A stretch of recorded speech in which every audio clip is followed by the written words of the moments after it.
আজকের রেসিপি শামি কাবাব। তার জন্য আমি নিয়েছি গরুর মাংসের কিমা।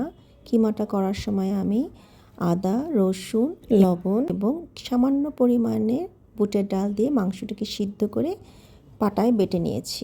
এরপর বাটা কিমার উপরে আমি দিয়েছি অনেক পরিমাণে পুদিনা পাতা, পেঁয়াজ বেরেস্তা, গরম মশলার গুঁড়ো, কাঁচামরিচ আর দিয়েছি 2টা ডিম।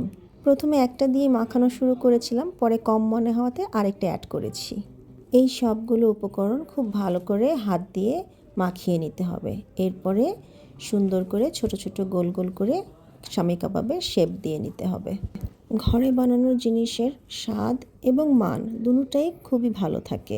বাজার থেকে কিনে খেতে পারেন, কিন্তু সেখানে ডালের পরিমাণ অনেক বেশি থাকবে, হাইজিনিকের প্রশ্ন থাকে। কিন্তু আপনি যদি ঘরে বানিয়ে নিতে পারেন তাহলে সব কিছু পারফেক্ট হয়। এই তো হয়ে গেল আমার শামি কাবাব। এখন জাস্ট গরম গরম ভেজে পরিবেশন করব। আপনারা চাইলে এই কাবাবগুলোকে আগে থেকে বানিয়ে ডিপ ফ্রিজে স্টোর করতে পারেন। যে কোনো সময় চটজলদি ভেজে নিলেই আপ্যায়নের সেরা খাবার। কি অনেক সহজ না? এই জন্য তো বলি কুক ইজি, ইট হ্যাপি। এতক্ষণ আমার সাথে থাকার জন্য থ্যাংক ইউ।